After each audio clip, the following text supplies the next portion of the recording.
गुरु रूप साध संगत जीओ, गुरबाणी विचार आप जी दे समक्ष भेंट करा। पेशतर सनेमर गुरुदेव की फतेह प्रवान करनी। वाहिगुरु जी का खालसा, वाहिगुरु जी की फतेह। इस मन को कोई खोजो भाई,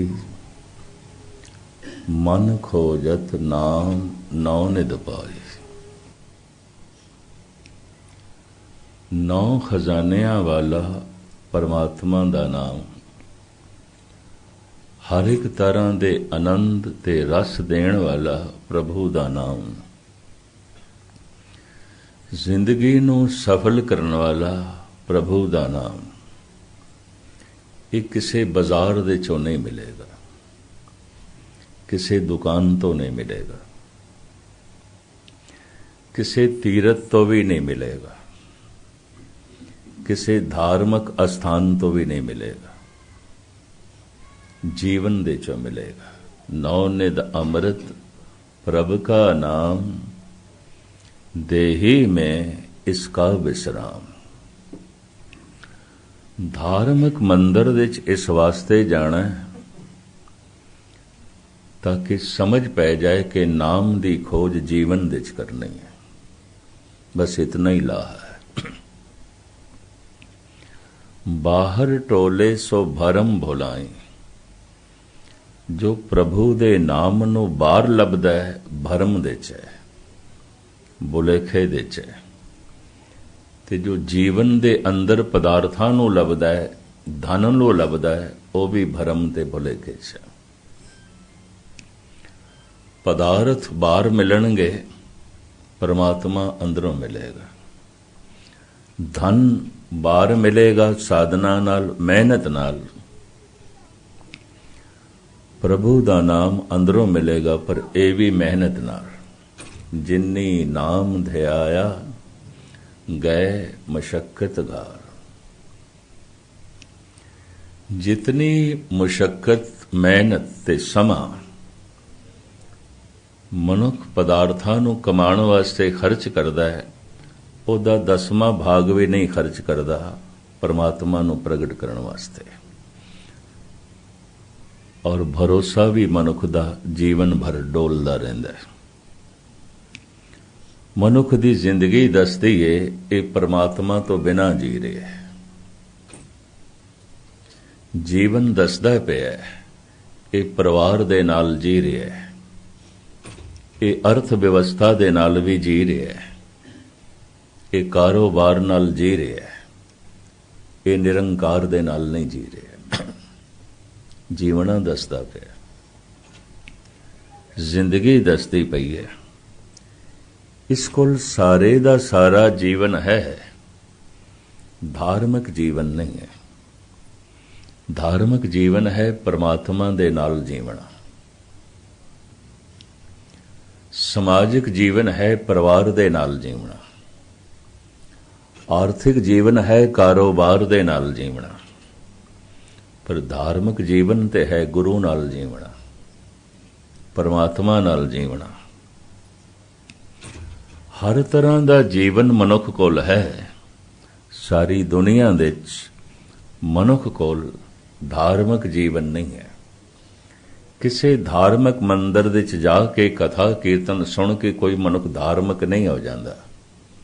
ये भी मैं अर्ज कर दें, वरना ते सारे ही मनुख धार्मिक गिण लईए जो चर्च दे जाते हैं, मस्जिदां जाते हैं, मंदिर गुरुद्वारियां जाते हैं।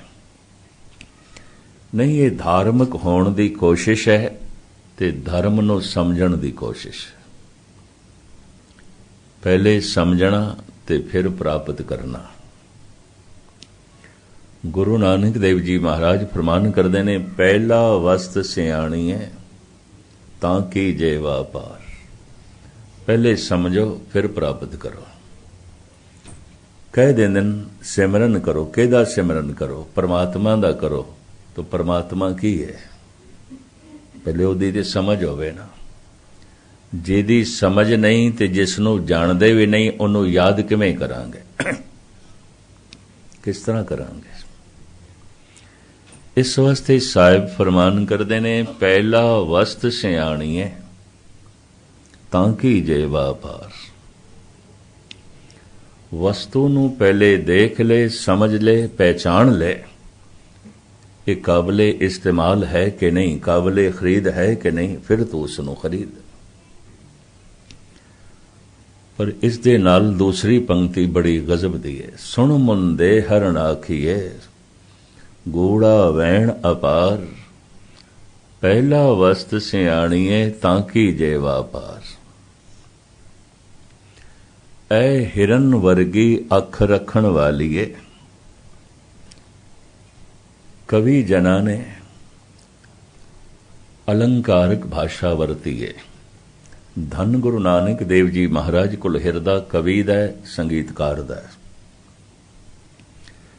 मेरे देखे परमात्मा नाल जुड़िया होया मनुख कलाकार हो ही जांदा है, उहदे अंदरों कला फुटदी है। जैसे देखदे हां, भावें चौक दे च बैठ के सारा दिन रविदास जुतियां गणदा है, पर जद उस दे अंदरों परमात्मा प्रगट होया है गीत बन के, संगीत बन के, उहदी सारी बाणी गीत दे च है, उहदे सारे बोल शायरी दे च ने, उन्हें कविता किधरों सीखी नहीं है। भावें सारा दिन खड्डी ते बैठ के कबीर कपड़े बुनदा है, पर जद परमात्मा प्रगट होया उहदे चों संगीत बन के, गीत बन के, हैरानगी इस गल दी। कुरुक्षेत्र दे मैदान दे श्री कृष्ण ने जेड़ा ज्ञान अर्जन दी झोली च पाया, उहनूं भागवत गीता कहंदे ने। गीता गीत परमात्मा दे बोल आम बोल नहीं ने, गीतमई ने। परमात्मा दे बोल आम नहीं ने, संगीतमई ने। सारी बाणी गीत दे च है, संगीत दे च है। रब नाल जुड़ियां हुईयां आत्मावां, उन्हां दे अंदरों एक कला फुटदी है। साहिब कहंदे ने, सुण मुंदे हरण आखिए गूढ़ा वैण अपार। कहंदे ने आवाज दे च मिठास कोयल दे अंदर है।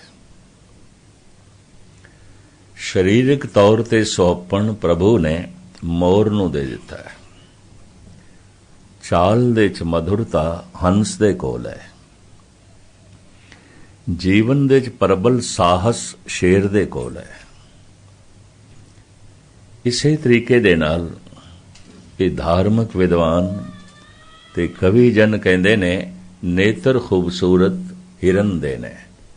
मृग कहंदे ने हिरन नूं, संस्कृत दे च मृग, मृग नैन, हिरन वर्गे नेत्र।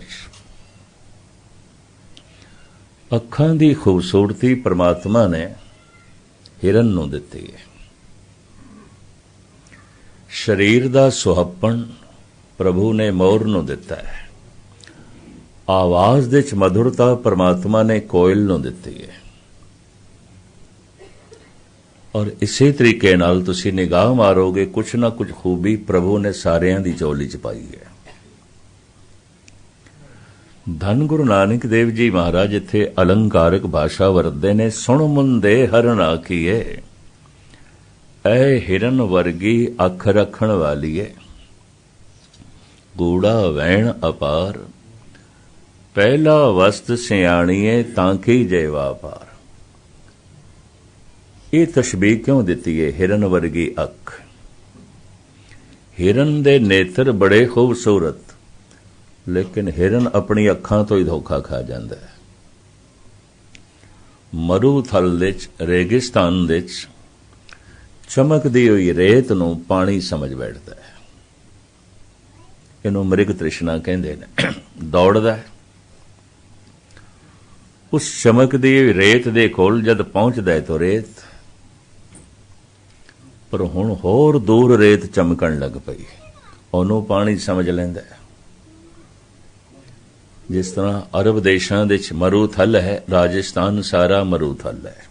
भारत दा एक सूबा राजस्थान बड़े भारी सैकड़े मील तक मरूथल नाल भरिया होया है। दूर चमकदी हुई रेत नूं हिरन पानी समझ लैंदा है, दौड़दा है। जद कोल पहुंचदा है तो की देखदा है, ये ते रेत है। सारा दिन दौड़ दौड़ के प्यास नाल अपने प्राण दे देंदा है मरूथल दे तड़प तड़प के। चमकदी हुई रेत नूं पानी समझ बैठदा है। मनुख भी ऐसा समझदा है, इहदे चों मैनूं सुख मिलेगा, उहदे च मैनूं सुख मिलेगा, उहनूं सुख दिखाई देंदा है। गुरबाणी कहंदी है हिरन दी तरह इसनूं दिखाई देंदा सुख है नहीं, सिर्फ लोड़ां दी पूर्ति होंदी है। अगर परिवार दे चों सुख मिलदा है तो सारे परिवार वाले सुखी होने चाहिए ने। पुत्रां नाल सुख मिलदा है तो फिर पुत्रां वाले रोंदे पिटदे नहीं चाहिए। धन नाल सुख मिलदा है तो फिर धनवान रोंदे होए नहीं चाहिए। लोड़ां दी पूर्ति होंदी है, सुख नहीं मिलदा। लेकिन मनुख मनदा है सुख मिलेगा, ਇਹਦੇ ਚ सुख है। इस तरह जिवें चमकदी हुई रेत नूं हिरन पानी समझ बैठदा और भटक भटक के अपने प्राण गवा बैठदा है, प्यासा मर जांदा है। तिवें गुरु तेग बहादुर साहब जी महाराज फरमान करदे ने, सुख के हेत बहुत दुख पावत, सेव करत जन जन की। कल्पना की थी सुख मिलेगा, पुत्र मिल गया सुख नहीं मिलेगा, भरा मिल गया सुख नहीं मिलेगा, तन ते मिल गया सुख नहीं मिलेगा, खुशी नहीं मिली, पदार्थ ते मिल गए सुख नहीं मिलेगा। गुरबाणी कहती है सुख ना आई हर भगत बिना। लोड़ां दी पूर्ति हो सकती है, सुख नहीं मिलेगा। जिथे सुख है मनुख तो उसकी समझ कोई नहीं, ते जिथे सुख नहीं है मनुख उहदे चों सुख लभण दी कोशिश करदा है। इहनूं कहंदे ने मिर्ग तृष्णा, मृग तृष्णा। इस वास्ते गुरु नानक देव जी महाराज ने यह अलंकारक भाषा वरती है, सुण मुंदे हरण आखिए, गूड़ा वैण अपार, पहला वस्त सियाणीए ताकी जे वापार। ऐ हिरन वर्गी अख रखण वाली है, पहले वस्तु नूं देख ले। क्यों? हिरन अखां तो ही धोखा खा जांदा है, इन्ने खूबसूरत नेत्र, पर चमकदी हुई रेत नूं पानी समझ बैठदा है और भटक भटक के सहराज विच अपने प्राण दे दिंदा है। जीवन भर मनुख भटकदा ही है, परिवार दे च भटकदा है, कारोबार दे च भटकदा है, दो शब्द बर्दाश्त करना, मंदिर मस्जिद गुरुद्वारियां च भटकदा है, भटकदा है। गुरुद्वारे जांदा कोई कोई है, भटकदे बथेरे ने। मंदिर दे तीरथ दे ते कोई कोई जांदा है, बाकी भटकदे ने। चलो इहदे उत्ते एक मैं जन्म साखी दी छोटी जी गाथा तुहाडे सामने रखां। सुल्तानपुर दे नवाब ने धन गुरु नानक देव जी महाराज नूं आख्या, आप कहंदे हो अल्लाह ते राम इक्को ही ने, अल्लाह ते राम इक्को ही ने, चलो साडे नाल नमाज पढ़ो, ईशा दी नमाज पढ़ो, शाम दा वक्त हो गया, चलो।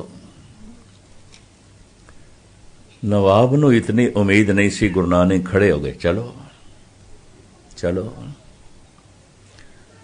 सुल्तानपुर घर घर दे खबर पहुंच गई, गुरु नानक नवाब साहब दे नाल नवाब दी मस्जिद दे नमाज पढ़न लई चले ने।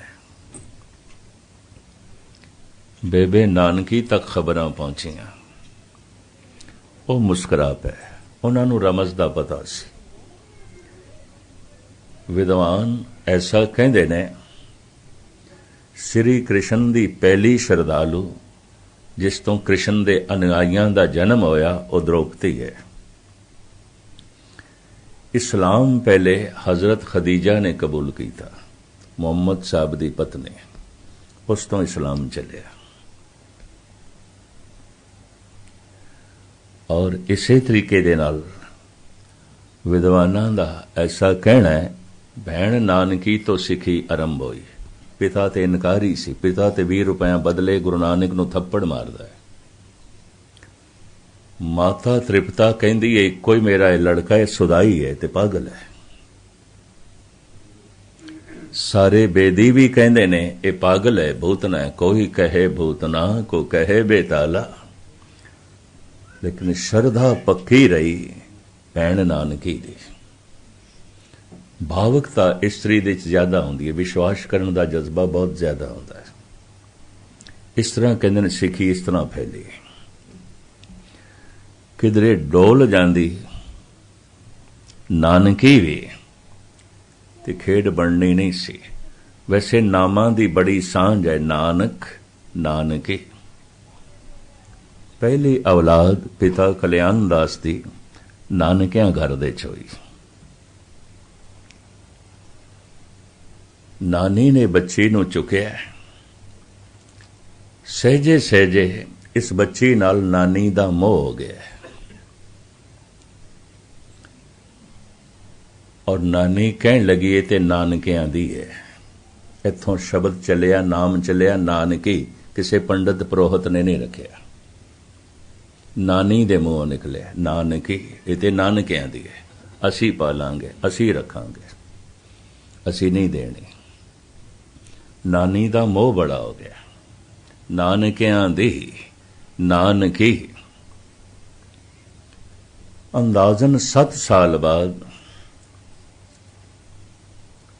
ਪਿਤਾ ਕਲਿਆਣ ਦਾਸ ਦੇ ਘਰ ਰਾਏ ਭੌਂ ਦੀ ਤਲਵੰਡੀ ਵਿੱਚ ਦੂਸਰੀ ਸੰਤਾਨ ਦਾ ਜਨਮ ਹੋਇਆ। ਹੁਣ ਤ੍ਰਿਪਤਾ ਜੀ ਨੇ ਇਸ ਬਾਲਕ ਨੂੰ ਨਾਨਕੀ ਦੀ ਗੋਦ ਵਿੱਚ ਪਾ ਕੇ ਆਖਿਆ, ਇਹ ਨਾਨਕੀ ਦਾ ਵੀਰ ਨਾਨਕ। ਇੱਕ ਨਾਮ ਨਾਨੀ ਨੇ ਰੱਖਿਆ, ਇੱਕ ਨਾਮ ਮਾਂ ਨੇ ਰੱਖਿਆ, ਕਿਸੇ ਪੰਡਤ ਪੁਰੋਹਿਤ ਨੇ ਨਹੀਂ ਰੱਖਿਆ। ਕਿਸੇ ਧਾਰਮਿਕ ਰਸਮੋ ਰਿਵਾਜ ਦੇ ਮੁਤਾਬਕ ਇਹ ਨਾਮ ਨਹੀਂ ਰੱਖਿਆ ਗਿਆ। ਇਸ ਨਾਮਕਰਨ ਦੇ ਚ ਕੋਈ ਬਹੁਤ ਵੱਡੇ ਲੋਕ ਨਹੀਂ ਇਕੱਠੇ ਕੀਤੇ ਗਏ। ਸੁਤੇ ਸਿਧ ਨਾਨੀ ਦੇ ਮੂੰਹੋਂ ਨਿਕਲਿਆ ਨਾਨਕੀ, ਸੁਤੇ ਸਿਧ ਮਾਂ ਦੇ ਮੂੰਹੋਂ ਨਿਕਲਿਆ ਨਾਨਕੀ ਦਾ ਵੀਰ ਨਾਨਕ। ਅੱਜ ਕੱਲ ਸੰਸਕ੍ਰਿਤ ਗ੍ਰਾਮਰ ਦੇ ਕਰਤਾ ਨਾਨਕ ਦੇ ਅਰਥ ਕਰਦੇ ਨੇ ਨਾ ਅਨਕ, ਜਿਹਦੇ ਚ ਅਨੇਕਤਾ ਨਹੀਂ, ਜੋ ਇੱਕ ਨੂੰ ਵੇਖਦਾ ਹੈ, ਇੱਕ ਨੂੰ ਬੋਲਦਾ ਹੈ, ਇੱਕ ਨੂੰ ਸੋਚਦਾ ਹੈ, ਇੱਕ ਨਾਲ ਜੁੜਿਆ ਹੈ, ਇੱਕ ਨਾਲ ਜੋੜਦਾ ਹੈ, ਉਹਨੂੰ ਕਹਿੰਦੇ ਨੇ ਨਾਨਕ। ਨਾ ਅਨਕ, ਅਨੇਕਤਾ ਨਹੀਂ, ਇੱਕ, ਬਸ ਇੱਕ ਨੂੰ ਹੀ ਸੋਚਦਾ ਹੈ, ਇੱਕ ਨੂੰ ਯਾਦ ਕਰਦਾ ਹੈ, ਇੱਕ ਨੂੰ ਵੇਖਦਾ ਹੈ, ਇੱਕ ਨਾਲ ਜੁੜਿਆ ਹੋਇਆ ਹੈ ਔਰ ਪੂਰੀ ਕੋਸ਼ਿਸ਼ ਇੱਕ ਨਾਲ ਜਗਤ ਨੂੰ ਜੋੜਨਾ ਹੈ। ਗੁਰੂ ਨਾਨਕ ਦੇ ਕੰਠ ਤੋਂ ਜਿਹੜਾ ਪਹਿਲਾ ਬ੍ਰਹਮ ਗਿਆਨ ਨਿਕਲਿਆ ਇੱਕ, ਤੇ ਗੁਰੂ ਗ੍ਰੰਥ ਸਾਹਿਬ ਦਾ ਜੋ ਪਹਿਲਾ ਅੱਖਰ ਹੈ ਉਹ ਇੱਕ। ਦੁਨੀਆ ਦੇ ਵਾਹਿਦ ਗ੍ਰੰਥ ਧੰਨ ਗੁਰੂ ਗ੍ਰੰਥ ਸਾਹਿਬ ਜੀ ਮਹਾਰਾਜ, ਜਿਨ੍ਹਾਂ ਦਾ ਪਹਿਲਾ ਅੱਖਰ ਇੱਕ, ਇੱਕ ਓੰਕਾਰ। ਨਵਾਬ ਦੇ ਨਾਲ ਗੁਰੂ ਨਾਨਕ ਦੇਵ ਜੀ ਮਹਾਰਾਜ ਜਾ ਰਹੇ ਨੇ। ਮਸਜਿਦ ਦੇ 5-10 ਐਲਕਾਰ, ਇਮਾਮ, ਨਵਾਬ, ਇਹ ਸਾਰੇ ਨਮਾਜ਼ੀ ਇੱਕ ਲਾਈਨ ਦੇ 'ਚ ਖੜੇ ਹੋ ਗਏ ਨੇ। ਗੁਰੂ ਨਾਨਕ ਵੀ ਖੜੇ ਹੋ ਗਏ, ਅੱਗੋਂ ਇਮਾਮ। ਨਮਾਜ਼ ਆਰੰਭ ਹੋ ਗਈ, ਸਾਰਿਆਂ ਨੇ ਸਜਦਾ ਕੀਤਾ ਪਰ ਗੁਰੂ ਨਾਨਕ ਖੜੇ ਰਹੇ। ਜਨਮ ਸਾਖੀ ਇੰਜ ਕਹਿੰਦੀ, ਅੱਖਾਂ ਖੋਲ ਕੇ ਨਵਾਬ ਨੇ ਵੇਖ ਲਿਆ ਕਿ ਗੁਰੂ ਨਾਨਕ ਸਜਦੇ ਦੇ 'ਚ ਨਹੀਂ ਨੇ। ਧਿਆਨ ਸਾਧਨਾ ਦੇ 'ਚ, ਨਮਾਜ਼ ਦੇ 'ਚ, ਨਾਮ ਜਪਣ ਦੇ 'ਚ ਅੱਖਾਂ ਨੂੰ ਬੰਦ ਕਰਨਾ ਪੈਂਦਾ, ਕਾਰਨ ਧਿਆਨ ਨੂੰ ਅੰਦਰ ਲੈ ਜਾਣਾ। ਨੌਨਿਤ ਅੰਮ੍ਰਿਤ ਪ੍ਰਭ ਕਾ ਨਾਮ, ਦੇਹੀ ਮੈਂ ਇਸ ਕਾ ਬਿਸਰਾਮ। ਅੱਖਾਂ ਬਾਧਾ ਬਣ ਜਾਂਦੀਆਂ, ਧਿਆਨ ਨੂੰ ਬਾਹਰ ਲੈ ਜਾਂਦੀਆਂ।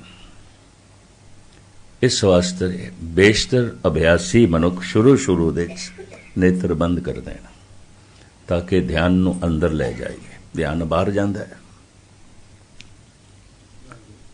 ਨਵਾਬ ਨੇ ਦੇਖ ਲਿਆ ਗੁਰੂ ਨਾਨਕ ਸਜਦੇ ਦੇ ਚ ਨਹੀਂ ਨੇ, ਨਮਾਜ਼ ਨਹੀਂ ਪੜ੍ਹ ਰਹੇ। ਨਮਾਜ਼ ਦੀ ਸਮਾਪਤੀ ਤੋਂ ਬਾਅਦ ਸੁਲਤਾਨਪੁਰ ਦਾ ਨਵਾਬ ਕਹਿੰਦਾ ਗੱਲਾਂ ਹੀ ਨੇ, ਰਾਮ ਤੇ ਅੱਲਾ ਇੱਕੋ ਹੀ ਹੈ, ਇੱਕੋ ਹੀ ਹੈ। ਤੁਸੀਂ ਕਿਹਾ ਸੀ ਸਾਡੇ ਨਾਲ ਨਮਾਜ਼ ਪੜ੍ਹੋਗੇ, ਤੁਸੀਂ ਨਹੀਂ ਪੜ੍ਹੇ। ਗੁਰੂ ਨਾਨਕ ਦੇਵ ਜੀ ਮਹਾਰਾਜ ਕਹਿੰਦੇ ਮੈਂ ਆਪਣੇ ਵਾਅਦੇ ਤੇ ਕਾਇਮ ਹਾਂ। ਤੇਰੇ ਨਾਲ ਨਮਾਜ਼ ਪੜ੍ਹਨੀ ਸੀ, ਮੈਂ ਤੇਰੇ ਨਾਲ ਘੋੜੇ ਨਹੀਂ ਖਰੀਦਣੇ ਸਨ। ਤੂੰ ਤੇ ਕਾਬਲ ਦੇ ਚ ਘੋੜੇ ਖਰੀਦ ਰਿਹਾ ਸੀ। ਤੂੰ ਦੱਸ, ਕਾਬਲ ਦੇ ਤੂੰ ਘੋੜੇ ਖਰੀਦ ਰਿਹਾ ਸੀ ਕਿ ਨਹੀਂ? ਸਾਲ ਦੇ ਸਾਲ ਕਾਬਲ ਦੇ ਚ ਘੋੜਿਆਂ ਦੀ ਮੰਡੀ ਲੱਗਦੀ ਸੀ। ਉਜ਼ਬੇਕਿਸਤਾਨ ਤੋਂ, ਤੁਰਕਮਨਿਸਤਾਨ ਤੋਂ, ਇਰਾਕ ਤੋਂ ਘੋੜੇ ਉੱਥੇ ਜਾਂਦੇ ਸਨ। ਦੁਨੀਆ ਭਰ ਦੇ ਖਰੀਦਾਰ ਪਹੁੰਚਦੇ ਸਨ। ਨਵਾਬ ਨੇ ਵੀ 2 ਬੰਦੇ ਭੇਜੇ ਹੋਏ ਸਨ 4 ਘੋੜੇ ਖਰੀਦਣ ਲਈ। ਸਾਹਿਬ ਕਹਿਣ ਲੱਗੇ ਅਸੀਂ ਵਾਅਦਾ ਕੀਤਾ ਸੀ ਤੇਰੇ ਨਾਲ ਨਮਾਜ਼ ਪੜ੍ਹਨੀ ਸੀ, ਮੈਂ ਤੇਰੇ ਨਾਲ ਘੋੜੇ ਨਹੀਂ ਖਰੀਦਣੇ, ਤੂੰ ਤੇ ਘੋੜੇ ਖਰੀਦ ਰਿਹਾ ਸੀ। ਬੜਾ ਸ਼ਰਮਸਾਰ ਹੋਇਆ। ਨਮਾਜ਼ ਦੇ ਦੌਰਾਨ ਨਵਾਬ ਦਾ ਮਨ ਕਾਬਲ ਵਿੱਚ ਸੀ, ਘੋੜੇ ਖਰੀਦ ਰਿਹਾ ਸੀ। ਕੌਣ ਨਮਾਜ਼ ਪੜ੍ਹਦਾ, ਕੌਣ ਚਰਚ ਦੇ ਜਾਂਦਾ, ਕੌਣ ਮੰਦਰ ਗੁਰਦੁਆਰੇ ਜਾਂਦਾ, ਸਭ ਆਪਣੇ ਆਪਣੇ ਘੋੜੇ ਖਰੀਦਦੇ ਨੇ। ਇਹ ਵੀ ਮੈਂ ਅਰਜ਼ ਕਰਾਂ, ਕੋਈ ਕਥਾ ਕੀਰਤਨ ਸੁਣਦੇ ਆ, ਪਾਠ ਕਰਦੇ ਆ, ਆਪਣੇ ਘੋੜੇ ਖਰੀਦ ਰਿਹਾ ਹੁੰਦਾ। ਕੋਈ ਪੂਜਾ ਪਾਠ ਕਰਦੇ ਆ, ਕੋਈ ਚਰਚ ਦੇ ਚ ਪ੍ਰੇਅਰ ਕਰਦੇ ਆ, ਆਪਣੇ ਘੋੜੇ ਖਰੀਦ ਰਿਹਾ ਹੁੰਦਾ। ਸਭ ਇਸੇ ਹੀ ਝਮੇਲੇ ਚ ਪਏ ਰਹਿੰਦੇ। ਦਰਅਸਲ ਜਿਤਨੇ ਚਿਰ ਤੱਕ ਜਿਸ ਦੀ ਸਮਝ ਨਹੀਂ, ਉਹਨੂੰ ਚੇਤੇ ਕਰਨਾ ਤੇ ਉਹਦੀ ਮੰਗ ਕਰਨਾ ਬੜਾ ਔਖਾ ਹੈ, ਬੜਾ ਔਖਾ ਹੈ। ਉਹਨੂੰ ਯਾਦ ਕਰਨਾ ਬੜਾ ਔਖਾ ਹੈ। ਕਾਰਨ ਜਿਹਦੀ ਸਮਝ ਨਹੀਂ, ਜਿਹਨੂੰ ਜਾਣਦੇ ਨਹੀਂ, ਉਹਨੂੰ ਯਾਦ ਕਿਸ ਤਰ੍ਹਾਂ ਕਰਾਂਗੇ? ਇਸ ਵਾਸਤੇ ਸਾਹਿਬ ਕਹਿੰਦੇ ਪਹਿਲਾ ਵਸਤ ਸਿਆਣੀਏ ਤਾਂ ਕੀਜੇ ਵਾਪਾਰ। ਸਤ ਸੰਗ ਦਾ ਇਹ ਲਾਭ ਹੈ ਕਿ ਇਹਦੀ ਸਮਝ ਆ ਜਾਏ। ਸਮਝ ਪਹਿਲੇ, ਪ੍ਰਾਪਤੀ ਬਾਅਦ ਵਿੱਚ। ਪਹਿਲਾ ਵਸਤ ਸਿਆਣੀਏ ਤਾਂ ਕੀਜੇ ਵਾਪਾਰ। तो मैं अर्ज करा परिपूर्ण परमात्मा ने साड़ी बनावट तिन्ना दा मजमूआ बनाई है, तन मन आत्मा। तन दिखाई दे रहा है, मन महसूस होंदा है, आत्मा ना दिखाई देंदी है ना ही महसूस होंदी है, नहीं होंदी। लेकिन असी तिन्ना दे जोड़, असी त्रिवेणी दे संगम। हिंदू वीरां ने प्रतीक बड़ा सोहना चुनिया है। प्रयागराज दा जिहड़ा संगम है, जिन्हों तीर्थां दा राजा कहंदे ने। हिंदू धर्म दे 68 तीर्थां दे चों सिरमौर तीर्थ मनदे ने प्रयागराज नूं। इहनूं तीर्थां दा राजा कहंदे ने। इत्थे गंगा जमुना दा संगम है, पर कहंदे ने सुरस्ती भी मिलदी है गुप्त रूप दे विच, कहंदे ने। पर उत्थे जाके ते इन्हां दो नदियां दा संगम ही दिखाई देंदा, क्योंकि दास नूं हर साल इलाहाबाद जाण दा मौका मिलदा है। साहिबजादियां दा शहादत दिहाड़ा मनांदे ने, उत्थे दास पहुंचदा हुंदा है। गंगा जमुना दा संगम है, कहंदे ने ब्राह्मण। सुरस्ती गुप्त रूप दे च मिलदी है। तन दिखाई दे रहा है, मन महसूस हो रहा है, संगम दिखाई दे रहा है। आत्मा गुप्त रूप दे तन ते मन नाल सम्मिलित है। तन एक दूसरे दा देख सकते हैं, मन मैं अपना वेख सकदा, तुसी मेरा मन नहीं वेख सकते, मैं तुहाडा नहीं वेख सकदा। शरीर जिथे चार ठोस चीज़ां दा मजमूआ है, मन भी चारां दा मजमूआ है। शरीर की है? हड्डियां, ते हड्डियां दे उपर चढ़िया होया मांस, ਮਾਂਸ ਦੇ ਉੱਤੇ ਚੜੀ ਹੋਈ ਚਰਬੀ ਔਰ ਚਰਬੀ ਦੇ ਉੱਤੇ ਲਿਪਟੀ ਹੋਈ ਹੈ ਖਲੜੀ। ਇਸ ਤੋਂ ਇਲਾਵਾ ਹੋਰ ਕੀ ਹੈ? ਤਾਂ ਖਲੜੀ ਨੂੰ ਇੱਕ ਪਾਸੇ ਕਰੋਗੇ ਚਰਬੀ ਹੈ, ਚਰਬੀ ਨੂੰ ਇੱਕ ਪਾਸੇ ਕਰੋਗੇ ਮਾਂਸ ਹੈ, ਮਾਂਸ ਨੂੰ ਇੱਕ ਪਾਸੇ ਕਰੋਗੇ ਹੱਡੀਆਂ। ਇਹ ਚਾਰਾਂ ਦਾ ਮਜਮੂਆ ਹੈ। ਮਨ ਵੀ ਚਾਰਾਂ ਦਾ ਮਜਮੂਆ ਹੈ। ਇਹਨੂੰ ਕਹਿੰਦੇ ਨੇ ਮਨ, ਬੁੱਧ, ਚਿੱਤ, ਆਹੰਗ। ਜੋ ਵਿਚਾਰਾਂ ਦਾ ਪ੍ਰਵਾਹ ਹੈ ਇਹਨੂੰ ਮਨ ਕਹਿੰਦੇ ਨੇ, ਜੋ ਸੋਚਣੀ ਦਾ ਪ੍ਰਵਾਹ ਹੈ ਇਹਨੂੰ ਬੁੱਧ ਕਹਿੰਦੇ ਨੇ, ਜੋ ਯਾਦਾਂ ਦਾ ਪ੍ਰਵਾਹ ਹੈ ਇਹਨੂੰ ਚਿੱਤ ਕਹਿੰਦੇ ਨੇ। ਤੇ ਤਿੰਨਾਂ ਦੇ ਨਾਲ ਜਿਹੜਾ ਇਹ ਭਾਵ ਬਣਿਆ ਰਹਿੰਦਾ ਹੈ, ਇਹ ਵਿਚਾਰ ਮੇਰੇ ਨੇ, ਇਹ ਮੈਂ ਯਾਦ ਕਰ ਰਿਹਾ, ਇਹ ਮੈਂ ਸੋਚ ਰਿਹਾ, ਇਹਨੂੰ ਆਹੰਗ ਭਾਵ ਕਹਿੰਦੇ ਨੇ। ਇਹਨਾਂ ਚਾਰਾਂ ਦੇ ਜੋੜ ਨੂੰ ਮਨ ਕਹਿੰਦੇ ਨੇ, ਅੰਤਸ਼ਕਰਨ ਕਹਿੰਦੇ ਨੇ। ਤਾਂ ਹੁਣ ਤੁਸੀਂ ਕਿਸ ਤਰ੍ਹਾਂ ਦੇਖੋਗੇ ਮੇਰੇ ਅੰਦਰ ਕਿਹੜੇ ਵਿਚਾਰ ਪਏ ਚੱਲਦੇ ਨੇ? ਮੈਂ ਕਿਸ ਤਰ੍ਹਾਂ ਦੇਖਾਂਗਾ ਤੁਸੀਂ ਕਿਸ ਨੂੰ ਯਾਦ ਪਏ ਕਰਦੇ ਹੋ? ਮੈਂ ਕੀ ਸੋਚ ਰਿਹਾ ਤੁਹਾਨੂੰ ਕੀ ਪਤਾ ਹੈ? ਤੁਸੀਂ ਕੀ ਯਾਦ ਕਰ ਰਹੇ ਹੋ ਮੈਨੂੰ ਕੀ ਪਤਾ ਹੈ? ਮਨ ਤੱਕ ਕਿਸੇ ਦੀ ਪਹੁੰਚ ਨਹੀਂ ਹੁੰਦੀ। ਇੱਕ ਦੂਜੇ ਦਾ ਤਨ ਵੇਖ ਸਕਦੇ ਹਾਂ, ਮਨ ਨਹੀਂ। ਵਿਚਾਰ ਨਹੀਂ ਦੇਖ ਸਕਦੇ। ਲੇਕਿਨ ਆਤਮ ਗਿਆਨੀ ਇੱਕ ਹੋਰ ਗੱਲ ਕਹਿੰਦੇ ਨੇ, ਜੋ ਆਪਣੇ ਸਰੀਰ ਦੇ ਬਾਰੇ ਜਾਣਦਾ ਹੈ ਉਹ ਸਾਰੇ ਸਰੀਰਾਂ ਬਾਰੇ ਜਾਣਦਾ ਹੈ। ਜੋ ਆਪਣੇ ਮਨ ਬਾਰੇ ਜਾਣਦਾ ਹੈ ਉਹ ਸਾਰਿਆਂ ਦੇ ਮਨ ਬਾਰੇ ਜਾਣਦਾ ਹੈ। ਜੋ ਆਪਣੀ ਆਤਮਾ ਨੂੰ ਜਾਣ ਲੈਂਦਾ ਹੈ ਸਾਰੇ ਜਗਤ ਦੀ ਆਤਮਾ ਨੂੰ ਜਾਣ ਲੈਂਦਾ ਹੈ। ਸਾਰੇ ਜਗਤ ਨੂੰ ਜਾਣਨ ਦੇ ਨਾਲ ਕੋਈ ਨਹੀਂ ਜਾਣ ਸਕਦਾ, ਆਪਣੇ ਆਪ ਨੂੰ ਜਾਣਦਿਆਂ ਹੀ ਜਗਤ ਨੂੰ ਜਾਣ ਲੈਂਦਾ ਹੈ। ਸਾਰੇ ਜਗਤ ਨੂੰ ਜਿੱਤਣ ਨਾਲ ਕੋਈ ਜਗਤ ਨੂੰ ਨਹੀਂ ਜਿੱਤ ਸਕਿਆ ਅੱਜ ਤੱਕ, ਆਪਣੇ ਆਪ ਨੂੰ ਜਿੱਤਣ ਨਾਲ ਹੀ ਜਗਤ ਨੂੰ ਮਨੁੱਖ ਜਿੱਤ ਲੈਂਦੇ ਨੇ। ਇਸੇ ਨੂੰ ਮਹਾਰਾਜ ਨੇ ਕਿਹਾ ਮਨ ਜੀਤੇ ਜਗ ਜੀਤ। ਮਨ ਨੂੰ ਚਿੱਤਰ ਗੁਪਤ ਵੀ ਕਿਹਾ। ਉਹ ਚਿੱਤਰ, ਉਹ ਤਸਵੀਰ ਜੋ ਗੁਪਤ ਹੈ। ਤਨ ਪ੍ਰਗਟ ਚਿੱਤਰ ਹੈ। ਤਨ ਠਿੰਗੜਾ ਹੈ, ਉੱਚਾ ਕੱਦ ਹੈ, ਗੋਰਾ ਹੈ, ਕਾਲਾ ਹੈ, ਸਾਂਵਰਾ ਹੈ। ਨੈਣ ਨਕਸ਼ ਕੈਸੇ ਨੇ ਅੱਖਾਂ ਨਾਲ ਦਿਖਾਈ ਦੇ ਜਾਂਦਾ ਹੈ। ਪਰ ਇਸ ਬੰਦੇ ਦੇ ਵਿਚਾਰ ਕੀ ਨੇ? ਕਿਸ ਤਰ੍ਹਾਂ ਪੜੋਗੇ? ਇਹ ਕੀ ਸੋਚਦਾ ਰਹਿੰਦਾ ਹੈ? ਇਹਦੇ ਅੰਦਰ ਕਿਸ ਦੀਆਂ ਯਾਦਾਂ ਚੱਲਦੀਆਂ ਰਹਿੰਦੀਆਂ ਨੇ? ਇਹਦੇ ਅੰਦਰ ਜਿਹੜਾ ਆਹੰਗ ਭਾਵ ਹੈ ਕਿਸ ਚੀਜ਼ ਦਾ ਹੈ? ਇਹ ਕਿਵੇਂ ਵੇਖੋਗੇ? ਨਹੀਂ ਵੇਖ ਸਕਦੇ। ਚਿੱਤਰ ਗੁਪਤ, ਇਹ ਤਾਂ ਗੁਪਤ ਹੈ। ਇਹ ਚਿੱਤਰ ਗੁਪਤ ਹੈ। ਸਰੀਰ ਪ੍ਰਗਟ ਚਿੱਤਰ ਹੈ, ਮਨ ਚਿੱਤਰ ਗੁਪਤ ਹੈ। ਗੁਪਤ ਚਿੱਤਰ ਜਿਹੜੀ ਗੱਲ ਬੰਦਾ ਸਿੱਧੀ ਨਹੀਂ ਨਾ ਸਮਝਦਾ, ਉਹਨੂੰ ਕਹਾਣੀਆਂ ਨਾਲ ਸਮਝਾਇਆ ਤੇ ਸਮਝਿਆ ਜਾਂਦਾ ਹੈ। ਕਾਰਨ ਹੈ ਕਿ ਧਾਰਮਿਕ ਤੌਰ ਤੇ ਬੰਦਾ ਪਰੋੜ ਨਹੀਂ ਹੋਇਆ, ਅਡਲਟ ਨਹੀਂ ਹੋਇਆ। ਹਜ਼ਾਰਾਂ ਸਾਲ ਤੋਂ ਅਗਿਆਨ ਇਆਣਪ ਚਲੀ ਆ ਰਹੀ ਹੈ, ਚਲੀ ਆ ਰਹੀ। ਇਸ ਵਾਸਤੇ ਰਿਸ਼ੀ ਮੁਨੀਆਂ ਨੂੰ ਲੰਬੀਆਂ ਚੌੜੀਆਂ ਕਹਾਣੀਆਂ ਕਰਨੀਆਂ ਪੈਂਦੀਆਂ ਨੇ। ਤੇ ਕਹਾਣੀ ਨੂੰ ਸੰਸਕ੍ਰਿਤ ਦੇ ਵਿੱਚ ਕਹਿੰਦੇ ਨੇ ਮਿਥਿਹਾਸ। ਮਿਥ ਕੇ ਗੱਲ ਕੀਤੀ ਹੈ ਨਹੀਂ, ਹੈ ਨਹੀਂ। ਇਤਿਹਾਸ ਐਸਾ ਹੋਇਆ, ਮਿਥਿਹਾਸ ਐਸਾ ਹੋਇਆ ਨਹੀਂ। ਮਿਥ ਕੇ ਗੱਲ ਕਰਦੇ ਪਏ, ਇਸ ਵਾਸਤੇ ਕਹਿੰਦੇ ਨੇ ਮਿਥਿਆ ਹੈ। ਇਤਿਹਾਸ ਨੂੰ ਪਰਸ਼ੀਨ ਦੇ ਤੇ ਕਹਿੰਦੇ ਨੇ ਹਕੀਕਤ। ਇਹ ਤੇ ਹਕੀਕਤ ਹੈ, ਸਚਾਈ ਹੈ। ਪਰ ਆਖਿਆ ਤੇ ਹੈ, ਪਰ ਉਹ ਹੈ ਨਹੀਂ, ਹਕੀਕਤ ਨਹੀਂ। ਉਹਨੂੰ ਕਹਿੰਦੇ ਨੇ ਕਹਾਣੀ। ਕਹਾ ਨਹੀਂ, ਜੋ ਕਹਿ ਦਿੱਤਾ ਹੈ ਨਹੀਂ, ਹੈ ਨਹੀਂ। ਆਖਿਆ ਹੈ, ਕਹਿ ਦਿੱਤਾ ਹੈ, ਪਰ ਐਸਾ ਹੈ ਨਹੀਂ। ਇਹਨੂੰ ਫਿਰ ਕਹਿੰਦੇ ਨੇ ਉਰਦੂ ਚ ਕਹਾਣੀ। ਇਹ ਦੋ ਸ਼ਬਦਾਂ ਦਾ ਜੋੜ ਹੈ, ਕਹਾ ਨਹੀਂ। ਜੋ ਕਹਿ ਦਿੱਤਾ ਹੈ ਉਹ ਹੈ ਨਹੀਂ, ਉਹ ਹੈ ਨਹੀਂ। ਉਹਨੂੰ ਕਿਧਰੇ ਮੰਨ ਨਾ ਲਓ, ਐਸਾ ਹੀ ਹੈ। ਇਹਨੂੰ ਸੰਸਕ੍ਰਿਤ ਦੇ ਵਿੱਚ ਕਹਿੰਦੇ ਨੇ ਮਿਥਿਹਾਸ। ਤੋ ਬੜਾ ਪੁਰਾਣਾ ਦੇ ਵਿੱਚ ਮਿਥਿਹਾਸ ਮਿਲਦਾ ਹੈ, ਧਰਮ ਗ੍ਰੰਥਾਂ ਦੇ ਵਿੱਚ ਮਿਥਿਹਾਸ ਮਿਲਦਾ ਹੈ। ਬੱਚੇ ਨੂੰ ਸਮਝਾਇਆ ਜਾਂਦਾ ਹੈ ਕਹਾਣੀਆਂ ਨਾਲ। ਬਈ ਇੱਕ ਬੈਠਾ ਹੈ ਚਿੱਤਰ ਗੁਪਤ, ਲੰਬਾ ਚੌੜਾ ਪੌਥਾ ਲੈ ਕੇ ਲੋਕਾਂ ਦੇ ਕਰਮ ਪਿਆ ਲਿਖਦਾ ਹੈ। ਔਰ ਫਿਰ ਪਰਮਾਤਮਾ ਦੇ ਦਰਬਾਰ ਦੇ ਚੋਂ ਪੋਥਾ ਖੋਲਿਆ ਜਾਂਦਾ ਹੈ। ਚਿੱਤਰ ਗੁਪਤ ਫੈਸਲਾ ਕਰਦਾ ਹੈ। ਗੁਰਬਾਣੀ ਦੀ ਬੜੀ ਸੁੰਦਰ ਪੰਕਤੀ, ਚਿੱਤਰ ਗੁਪਤ ਜਬ ਲੇਖਾ ਮੰਗੇ ਤਬ ਕੌਣ ਪਰਦਾ ਤੇਰਾ ਢਾਕੇ।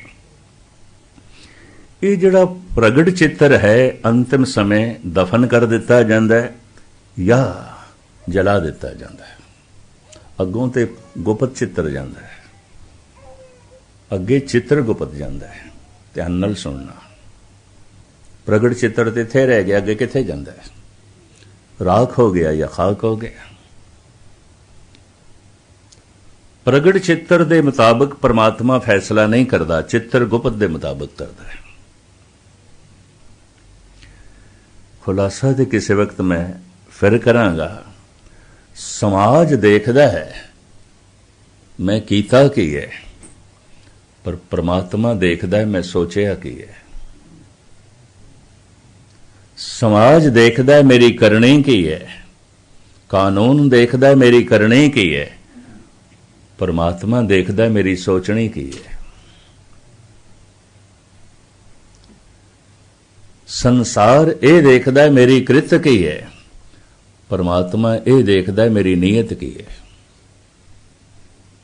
ਉਹ ਚਿੱਤਰ ਗੁਪਤ ਦੇ ਮੁਤਾਬਕ ਫੈਸਲਾ ਕਰਦਾ ਹੈ, ਪ੍ਰਗਟ ਚਿੱਤਰ ਦੇ ਮੁਤਾਬਕ ਨਹੀਂ, ਸਾਡੇ ਨੈਣ ਨਕਸ਼ ਦੇ ਮੁਤਾਬਕ ਨਹੀਂ, ਸਾਡੇ ਰੰਗ ਦੇ ਮੁਤਾਬਕ ਨਹੀਂ, ਸਾਡੀ ਭਾਸ਼ਾ ਦੇ ਮੁਤਾਬਕ ਵੀ ਨਹੀਂ, ਸਾਡੇ ਵਿਚਾਰਾਂ ਦੇ ਮੁਤਾਬਕ, ਸਾਡੀ ਸੋਚਣੀ ਦੇ ਮੁਤਾਬਕ, ਸਾਡੀ ਯਾਦਾਂ ਦੇ ਮੁਤਾਬਕ। ਮੈਂ ਉਹੀ ਕੁਛ ਹਾਂ ਜੋ ਮੇਰੀਆਂ ਯਾਦਾਂ ਨੇ, ਤੁਸੀਂ ਉਹੀ ਕੁਛ ਹੋ ਜੋ ਤੁਹਾਡੇ ਵਿਚਾਰ ਨੇ। ਮਨੁੱਖ ਜੋ ਕੁਝ ਦਿਖਾਈ ਦੇ ਰਿਹਾ ਹੈ ਉਹ ਨਹੀਂ ਹੈ, ਉਹ ਨਹੀਂ ਹੈ। ਮਨੁੱਖ ਉਹੀ ਕੁਛ ਹੈ ਜੋ ਇਸ ਦੇ ਵਿਚਾਰ ਨੇ, ਜੋ ਇਸ ਦੀ ਸੋਚਣੀ ਹੈ, ਜੋ ਇਹਦੀਆਂ ਯਾਦਾਂ ਨੇ। ਧਾਰਮਿਕ ਮੰਦਿਰਾਂ ਦੇ ਵਿੱਚ ਆਉਣ ਦਾ ਮਤਲਬ ਹੈ ਵਿਚਾਰਾਂ ਦੇ ਵਿੱਚ ਪਰਮਾਤਮਾ ਆ ਜਾਏ, ਸੋਚਣੀ ਦੇ ਵਿੱਚ ਪਰਮਾਤਮਾ ਆ ਜਾਏ, ਯਾਦ ਦੇ ਵਿੱਚ ਪਰਮਾਤਮਾ ਆ ਜਾਏ। ਅਸੀਂ ਪਰਮਾਤਮਾ ਨੂੰ ਕੋਈ ਗਵਾਇਆ ਨਹੀਂ ਹੈ, ਭੁਲਾਇਆ ਹੈ। ਭੁਲਿਆ ਕਿਉਂ ਹੈ? ਸਮਝ ਨਹੀਂ ਹੈ, ਸਮਝ ਨਹੀਂ। ਇਸ ਵਾਸਤੇ ਸਾਹਿਬ ਕਹਿੰਦੇ ਨੇ ਪਹਿਲਾ ਵਸਤ ਸਿਆਣੀਏ ਤਾਂ ਕੀ ਜੇਵਾ ਪਾਰ। ਪਹਿਲੇ ਸਮਝ, ਜਿਸ ਦਿਨ ਸਮਝ ਆਏਗੀ ਫਿਰ ਪਤਾ ਕੀ ਹੋਵੇਗਾ। ਬਾਹਰ ਢੂੰਡਨ ਤੇ ਛੂਟ ਪਰੇ ਗੁਰ ਘਰ ਹੀ ਮਾਹੇ ਦਿਖਾਇਆ ਥਾ। ਐਸਾ ਮਨੁੱਖ ਕਮ ਸੇ ਕਮ ਪਦਾਰਥਾਂ ਲਈ ਬਾਹਰ ਭਟਕ ਸਕਦਾ ਹੈ, ਪਰਮਾਤਮਾ ਲਈ ਨਹੀਂ। ਐਸਾ ਮਨੁੱਖ ਬਾਹਰ ਧਨ ਲਈ ਤੇ ਜਾ ਸਕਦਾ ਹੈ, ਧਰਮ ਲਈ ਨਹੀਂ। ਇਤਨੀ ਮੈਂ ਅਰਜ਼ ਕਰਦੇ ਹਾਂ। ਕਥ ਜਾਈਏ ਰੇ ਘਰ ਲਾਗੋ ਰੰਗ। ਸਵਾਮੀ ਰਾਮਾਨੰਦ ਦਾ ਬੜਾ ਕੀਮਤੀ ਸ਼ਬਦ ਗੁਰੂ ਗ੍ਰੰਥ ਸਾਹਿਬ ਜੀ ਮਹਾਰਾਜ ਦੇ ਚ। ਕਥ ਜਾਈਏ ਰੇ ਘਰ ਲਾਗੋ ਰੰਗ, ਮੇਰਾ ਚਿਤ ਨਾ ਚਲਤ ਮਨ ਭਇਓ ਭੰਗ। ਘਰ ਦੇ ਚ ਹੀ ਰੰਗ ਲੱਗੇ। ਕੁਝ ਤਾਰਕਿਕ ਲੋਕਾਂ ਨੇ ਕਬੀਰ ਨੂੰ ਕਿਹਾ ਵੀ ਤੈਨੂੰ ਕਦੀ ਮਸਜਿਦ ਦੇ ਚ ਨਹੀਂ ਦੇਖਿਆ, ਤੂੰ ਨਮਾਜ਼ ਪੜ੍ਹਨ ਨਹੀਂ ਆਉਂਦਾ। ਆਪ ਨੂੰ ਸ਼ਾਇਦ ਪਤਾ ਹੋਵੇ ਕਬੀਰ ਦੇ ਮਾਤਾ ਪਿਤਾ ਨੇ ਇਸਲਾਮ ਕਬੂਲ ਕਰ ਲਿਆ ਸੀ। ਕਬੀਰ ਨਾਮ ਵੀ ਇਸਲਾਮੀ ਹੈ, ਅਰਬੀ ਦਾ ਸ਼ਬਦ ਹੈ, ਤੁਹਾਨੂੰ ਪਤਾ ਹੈ। ਕਬੀਰ, ਕਬੀਰ ਕੌਣ ਹੈ ਇਹਦੀ ਜਾਣਕਾਰੀ ਸਾਨੂੰ ਰਵਿਦਾਸ ਦਿੰਦੇ ਨੇ, ਨਾਮਦੇਵ ਦਿੰਦੇ ਨੇ। ਜਿਤਨੇ ਭਗਤ ਬੈਠੇ ਨੇ ਨਾ ਗੁਰੂ ਗ੍ਰੰਥ ਸਾਹਿਬ ਦੇ ਚ, ਇੱਕ ਦੂਜੇ ਦਾ ਜ਼ਿਕਰ ਕਰਦੇ ਨੇ। ਇਸ ਤੋਂ ਮੈਨੂੰ ਇਹ ਸਮਝ ਮਿਲੀ ਇਹ ਸਾਰੇ ਸਮਕਾਲੀ ਹੋਏ ਨੇ, ਇੱਕੋ ਹੀ ਵਕਤ ਵਿੱਚ ਹੋਏ ਨੇ। ਨਾਮਦੇਵ ਕਬੀਰ ਦਾ ਜ਼ਿਕਰ ਕਰਦੇ ਨੇ, ਕਬੀਰ ਨਾਮਦੇਵ ਦਾ ਜ਼ਿਕਰ ਕਰਦਾ ਹੈ। ਰਵਿਦਾਸ ਕਬੀਰ ਦਾ ਜ਼ਿਕਰ ਕਰਦੇ ਨੇ, ਕਬੀਰ ਰਵਿਦਾਸ ਦਾ ਜ਼ਿਕਰ ਕਰਦਾ ਹੈ। ਨਾਮਦੇਵ ਤ੍ਰਿਲੋਚਨ ਦਾ ਜ਼ਿਕਰ ਕਰਦੇ ਨੇ, ਤ੍ਰਿਲੋਚਨ ਨਾਮਦੇਵ ਦਾ ਜ਼ਿਕਰ ਕਰਦਾ। ਇਹ ਸਾਰੇ ਇੱਕ ਦੂਜੇ ਦਾ ਨਾਂ ਲੈਂਦੇ ਨੇ ਆਪਣੀ ਬਾਣੀ 'ਚ। ਇਸ ਤੋਂ ਇਹ ਸਮਝ ਮਿਲੀ ਕਰੀਬਨ ਇਹ ਸਾਰੇ ਸਮਕਾਲੀ ਨੇ। ਉਮਰ ਦਾ ਹੀ ਥੋੜਾ ਜਿਹਾ ਭੇਦ ਹੋਵੇਗਾ, 2-4 ਸਾਲ, 8-10 ਸਾਲ ਦਾ, ਪਰ ਹੋਏ ਸਾਰੇ ਇੱਕੋ ਹੀ ਸਮੇਂ ਨੇ। ਚਲੋ ਇੱਕ ਪੁਖਤਾ ਸਬੂਤ ਮੈਂ ਤੁਹਾਡੇ ਸਾਹਮਣੇ ਰੱਖਦੇ ਹਾਂ। ਕਬੀਰ ਦਾ ਇੱਕ ਸ਼ਲੋਕ, ਹਰ ਸੋ ਹੀਰਾ ਛਾੜ ਕੇ करे आन की आस, ते नर दोजक जाएंगे सत भाखे रविदास। ਇਹ ਸ਼ਲੋਕ ਕਬੀਰ ਦਾ ਹੈ, ਕਬੀਰ ਦੇ ਸ਼ਲੋਕਾਂ ਦੇ ਚ ਹੈ। ਕਬੀਰ ਕਹਿ ਰਹੇ ਨੇ, ਰਵਿਦਾਸ ਬਿਲਕੁਲ ਠੀਕ ਕਹਿ ਰਿਹਾ ਹੈ, ਇਹਦੀ ਗੱਲ ਮੰਨ ਲਓ। ਤਸਦੀਕ ਕਰ ਰਹੇ ਨੇ। ਕਬੀਰ ਰਵਿਦਾਸ ਦੀ ਹਾਂ ਦੇ ਚ ਹਾਂ ਮਿਲਾ ਰਹੇ ਨੇ। ਤੇ ਰਵਿਦਾਸ ਆਪਣੀ ਬਾਣੀ 'ਚ ਕਬੀਰ ਦਾ ਜ਼ਿਕਰ ਕਰਦੇ, ਨਾਮ ਦਿਓ ਕਬੀਰ ਤਿਲੋਚਨ ਸਦਣਾ ਸੈਨ ਤਰੇ, ਕਹਿ ਰਵਿਦਾਸ ਸੁਨੋਰੇ ਸੰਤੋ ਅਰਜੀ ਤੇ ਸਭੇ ਸਰੇ। ਇਹ ਦੋਹਾਂ ਦੇ ਸਮਕਾਲੀ ਹੋਣ ਦਾ ਸਭ ਤੋਂ ਵੱਡਾ ਸਬੂਤ ਮਿਲ ਗਿਆ। ਕਬੀਰ ਆਪਣੀ ਬਾਣੀ 'ਚ ਰਵਿਦਾਸ ਦਾ ਜ਼ਿਕਰ ਕਰਦਾ ਹੈ, ਰਵਿਦਾਸ ਆਪਣੀ ਬਾਣੀ 'ਚ ਕਬੀਰ ਦਾ ਜ਼ਿਕਰ ਕਰਦਾ ਹੈ। ਫਿਰ ਰਵਿਦਾਸ ਇਹ ਦੱਸਦੇ ਨੇ, ਤੁਹਾਨੂੰ ਪਤਾ ਹੈ ਕਬੀਰ ਕੌਣ ਹੈ? ਇਹ ਕੌਣ ਹੈ? तो बड़ी कीमतियां पंक्तियां ने मैं थोड़े सामने रखा। जाके ईद बकरीद कुल गौ बद करे, मानिए शेख शहीद पीरा, जाके बाप ऐसी करी पूत ऐसी श्री, तेहूं रे लोक प्रसिद्ध कबीरा। जिन्होंने कदी लड़ीवार धन गुरु ग्रंथ साहब जी महाराज की बाणी का पाठ किया होगा, उन्होंने दे सामने पंक्तियां आईयां होणगीਆਂ। ਜਾਂਕੇ ਈਦ ਬਕਰੀਦ ਕੁੱਲ ਗਊ ਬੱਧ ਕਰੇ, ਜਿਹਦੇ ਘਰ ਦੇ 'ਚ ਬਕਰੀਦ ਮਨਾਈ ਜਾਂਦੀ ਸੀ ਔਰ ਉਸ ਦਿਨ ਗਊ ਜ਼ਬਾ ਕੀਤੀ ਜਾਂਦੀ ਸੀ। ਮਾਨੀਏ ਸ਼ੇਖ ਸ਼ਹੀਦ ਪੀਰਾ, ਮਜ਼ਾਰਾਂ ਤੇ ਚਦਰਾਂ ਚੜਾਈਆਂ ਜਾਂਦੀਆਂ ਸਨ, ਸ਼ੀਰਨੀਆਂ ਵੰਡੀਆਂ ਜਾਂਦੀਆਂ ਸਨ। ਜਾਂਕੇ ਬਾਪ ਐਸੀ ਕਰੀ, ਪਿਓ ਤੇ ਇਹੀ ਕੁਝ ਕਰਦਾ ਸੀ, ਕਬੀਰ ਦਾ ਪਿਤਾ ਤੇ ਇਹੀ ਕੁਝ ਕਰਦਾ ਸੀ। ਜਾਂਕੇ ਬਾਪ ਐਸੀ ਕਰੀ पूत ऐसी श्री, तेहूरे लोक प्रसिद्ध कबीरा, लेकिन पुत्र नहीं करता। क्यों? पुत्र दे ऐलानिया ए बोल ने, ना हम हिंदू ना मुसलमान, अल्लाह राम के पिंड परान। ये भगत कबीर दे बोल। मैं हिंदू नहीं हाँ, मैं मुस्लिम भी नहीं हाँ। पंडित मूला जो लिख दिया, छाड़ चले हम किछो न लिया। मेरा धार्मिक रहबर पंडित नहीं है और मेरा धार्मिक रहबर मौलवी भी नहीं है। मैं इन्हां दे पिछे चलण वाला नहीं, क्योंकि मैं हिंदू नहीं मुसलमान नहीं। पर अल्लाह जपण दे च मैनू कोई एतराज नहीं, राम राम कहण दे च मैनू कोई हर्ज नहीं। अल्लाह राम के पिंड परान। ये शरीर ये प्राण अल्लाह दे ने, राम दे ने, पर मैं हिंदू मुस्लिम नहीं हाँ। तार्किक लोगों ने एक दिन कह दिता, कबीर तू कदी नमाज पढ़न नहीं आउंदा, खुदा दा नां लिया कर, बंदगी करया कर, तैनू कदी मस्जिद विच नहीं देखिया। पता है कबीर की कहंदे ने, देही महजिद मन मौलाना, सहज नमाज गुजारे। साड़ी देही मस्जिद बन गई, साडा मन मौलवी बन गया। तुसी 5 वक्त नमाज पढ़ते होवोगे, असीं हर वक्त पढ़ते हैं। साड़ी काया मस्जिद बन गई। भगत पीपा जी कहते कायो देवल, कायो देवल, कायो जंगम जाति, कायो धूप दीप नहीं, बेदा कायो पूजो पाती। मेरी काया देवल बन गई है, देवता प्रगट हो गया। काया हरि मंदिर बन गई है। मंदिर दे इस वास्ते जाना है किसी दिन जिंदगी हरि मंदिर बन जाए। हरि मंदिर एवं शरीर है, तिस विच सच्चे का वास। मस्जिद दे इस वास्ते जाना है किसी दिन जिंदगी खाना खुदा बन जाए। गुरुद्वारे इस वास्ते जाना है कि दिन जीवन गुरु का रूप हो जाए, तो गुरु मान नाल कह दे मेरा अपना ही रूप है।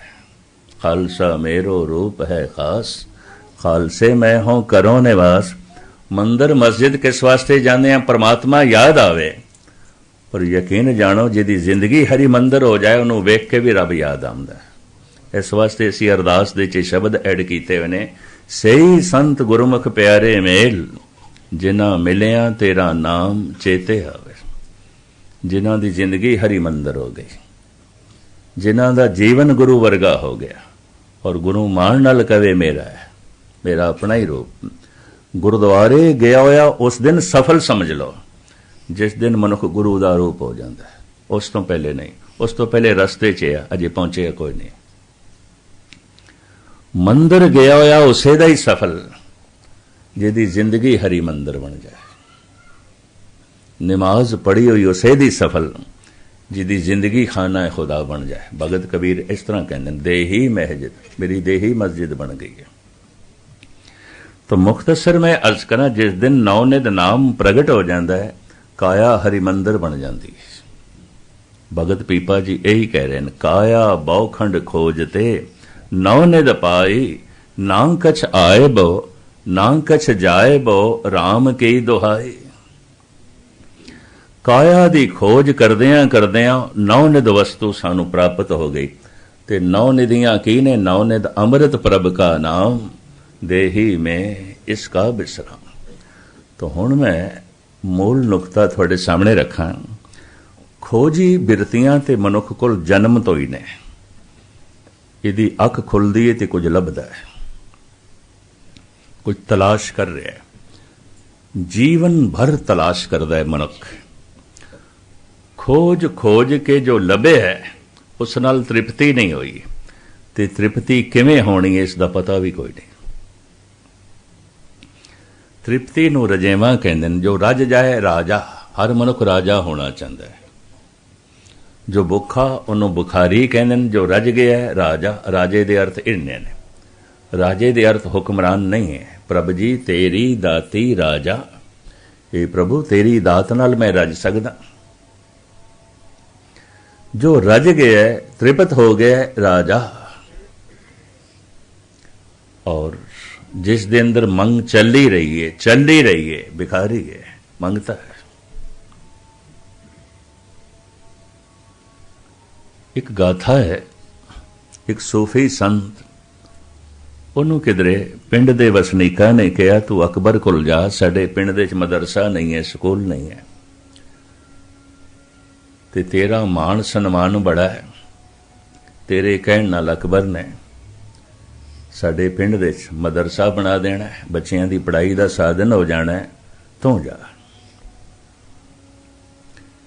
ये फकीर सुते से सवेरे पहुंच गया, पर उदों अकबर दुआ दे सी और कह रहा सी, हे खुदावंद ताला, तू मेरा राजपाट होर वधा,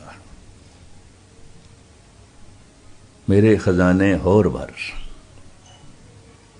मैनू ताकत होर दे, मैं विश्व जेतू बना। इस तरह वह मंग रहा सी। फकीर कहंदा है, मैं ते राजे को लाया सी ते भुलेखे नाल मंगते को ला गए। इते आप पे मंगदा है, इते आप मंग रहे हैं। जो वापस होया, अकबर नूं भी महसूस होया कोई आया है पिछे और मुड़ रहा है।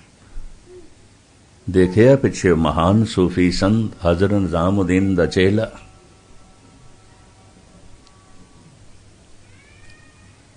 रोकिया, फकीर साईं आए हो, दसो कोई कम की चाहिदा है। कहने कुछ नहीं चाहिदा, हुण जिस तो तू मंग रहा सी ना उसे तो मंगांगा, जा तू अपना काम कर। जिस दे अंदर मंग जा रही है, मंगता है, जो रज गया है राजा है। इस वास्ते गुरबाणी कहती है, मनुख रजेवा लभ रहा होर कुछ भी नहीं लभ रहा, तृप्ति लभ रहा, खोज रहा है। सब तो पहले मनुख ने खोज दा कम जमीन तो शुरू किया। जमीन ने अन्न दिता है, धन दिता है, तरह तरह की मैदनियात झोली दे च पाई है। जमीन अजे भी बहुत कुछ दे रही है, लेकिन मनुख रजेया नहीं है, नहीं तृप्त होया। फिर मनुख इन्हें पहाड़ां दे सीने चीरे। पहाड़ां दे चों सोना मिलिया, चांदी मिली, हीरे मिले, जवाहरात मिले, मूंगे मिले, नीलम मिले, पन्ने मिले, लोहा मिले, तांबा मिले, बड़ा कुछ पहाड़ां ने मनुख दी झोली च पाया है और दे रहे हैं। लेकिन मनुख रजया नहीं है। पहाड़ भी नहीं रजा सके, जमीन भी नहीं रजा सकी। फिर मनुख ने सागरां दे पानी नूं छाणिया, समुंदर नूं छाणिया, तरह तरह की सौगात मैदनियात सागर ने भी मनुख की झोली च पाई है। बहुत कुछ पाई है और बहुत कुछ सागर भी दे रहे हैं, लेकिन मनुख नहीं रजया।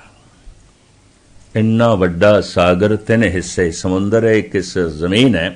ना ये समुंदर मनुख नूं रजा सके, ना ये धरती, ना ये पहाड़। फिर मनुख दियां नज़रां ਜਿਹੜੀਆਂ ਨੇ आसमान ते गईयां। सब तो नेड़े ग्रह सी चंद्रमा। तो फिर ये सोचे शायद उत्थों कुछ लभे और असी माला माल हो जाइए। उस वक्त दियां दो हुकूमतां रशिया ते अमेरिका, सैकड़े साइंटिस्ट दिन रात दिमाग खपांदे रहे, हजारां टेक्नीशियन जुड़े रहे, अरबां खरबां डॉलर खर्च होए दो मुल्कां दे। चोटी दे सियाणे साइंटिस्ट दिन रात मगज खपाई करते रहे। कितने इंजीनियर, कितने टेक्नीशियन, कितनी लेबर दिन रात लगी रही। अरबां खरबां डॉलर दो मुल्कां दे खर्च होए तां किधरे मनुख एक दिन चंद्रमा ते पहुंचण दे सफल होया। जिस दिन मनुख दे पैर चंन ते टिके सन, सारी दुनिया दे हुलास दी लहर दौड़ गई सी। दुनिया बहुत खुश, मनुख चंन ते पहुंच गया, चंद्रमा ते पहुंच गया। उन्हां दिनां दे एक महान उर्दू दा माया नाज शायर जिंदा सी, जिगर मुरादाबादी, हुण ते नहीं है। उदी जबान चो एक बोल निकलिया, आसमानों की तमन्ना करने वाले जमीन भी हाथ से जाती रहेगी। तू चंद्रमा ते रहन दी कोशिश कर रहे हैं, तैनू ते जमीन दे उत्ते भी रहन दी जाच नहीं आई। जिहो जिहां दा नरक तू जमीन ते बनाया है, उहो जिहां दा नरक तू आसमान ते बनाएगा। और की करेगा? उत्थे भी वितकरे ले जाएगा, उत्थे भी खून खराबे ले जाएंगे, उत्थे भी तू अपना हंकार ले जाएगा, उत्थे भी तू जात पात दे झगड़े ले जाएगा, उत्थे भी फोका हंकार ले जाएगा। चंद्रमा दी धरती नू भी खून नाल रंगेगा। और की करेगा? आसमानों की तमन्ना करने वाले जमीन भी हाथ से जाती रहेगी। पावें अरबां खरबां डॉलर खर्च होए, पावें कई साल मेहनत होई, ते सियाणियां साणियां ने सिर खपाया, पर लियाए उत्थों की मुट्ठी भर रेत ही लियाए और कुछ नहीं। वो मैं रेत देखी है, ह्यूस्टन दे पई सी साइंस म्यूजियम दे। मैं देख के दंग रह गया। मैं कहा हद हो गई, इसे ते अरबां खरबां डॉलर खर्च कीते, ऐ मुट्ठी भर रेत लियांदी। ये भारत देश भी और रेत दिखाने वास्ते लियाए सन। प्रगति मैदान दे एक महीना पई रही सी, लोकी लैन ला के वेखदे सन, बड़ी लंबी लैन, चंद्रमा दी मिट्टी। मैं कहा हद हो गई, इन्ना खर्च, इतनी मेहनत, लियांदी मुट्ठी भर रेत मिट्टी। हुण मनुख दियां निगाहां मंगल ते ने, शनि ते अगे ने। चंद्रमा तो कुछ नहीं मिलिया, शायद अगों कुछ मिले, तो हुण होर अगे जाण दी कोशिश पे करदे ने। धन गुरु नानक देव जी महाराज दी बाणी कहंदी, किधरे भी चला जा, तेरी लोड़ां दी पूर्ति हो जाएगी, सुख नहीं मिलेगा, नहीं मिलेगा। न जमीन ते मिलेगा, न आसमान ते मिलेगा, न चंद्रमा ते मिलेगा, न मंगल ते मिलेगा। देश बदल ले, घर बदल ले, मुल्क बदल ले, मजहब बदल ले, जात पात तो बदल ले, शहर बदल ले, सुख नहीं मिलेगा। सिर्फ लोड़ां दी पूर्ति होगी। फिर किवें मिलेगा, कित्थों मिलेगा? तो साहिब कहंदे ने, एक है जगह ऐसी, अगर तू खोजें मिलेगा। खोज करदे आ उंज नहीं, लेकिन मिलेगा। वो कित्थे है? जिथों मैं खोज करां ते रज जावां। साहिब कहंदे ने, इस मन को कोई खोजो भाई, मन खोजत नाम नौ निध पाई। अगर 10,000 किधरे सत्संगी बैठे उन किसी भी धार्मिक मंदिर दे, कोई एक कद होंदा मन की खोज करने वाला, बाकी नहीं, बाकी नहीं, कोई एक कद। ये गिणती है, निराशाजनक है। इस वास्ते हजारां साल पहले भी कोई कोरोना च एक भगत होंदा सी, रब नाल जुड़े होया, अज भी उतने ने। मैं नहीं कहता धरती खाली है, अज भी हैं, पर 6 अरब के करीब जमीन ते मनुख पे वसदे ने। 600 मनुखों तो ज्यादा नहीं होंगे, बस इतने। ये तो कुछ भी ना हुई, ये तो उस तो कुछ भी नहीं है। यकीन नहीं बजदा कि मन दे चों सुख मिलेगा, आनंद मिलेगा, महारस मिलेगा, खेड़ा ते खुशी मिलेगी। भगतां संतां ने ते ऐसा कहा सानू, अवतार ते यही कहते रहे ने, लोड़ां दी पूर्ति बाहरों कर, आत्मक आनंद तू अंदरों लै, खुशियां तू अंदरों लै, खेड़ा तू अंदरों लै। इस मन को कोई खोजो भाई, मन खोजत नाम नौ निध पाई। निजाम हैदराबाद ने बहुत वड्डा मुशायरा रखिया, उस मुशायरे च मिर्जा गालिब भी पहुंचे सी। पुरानी गल ते गालिब अपने जमाने का बड़ा मायानाज शायर सी।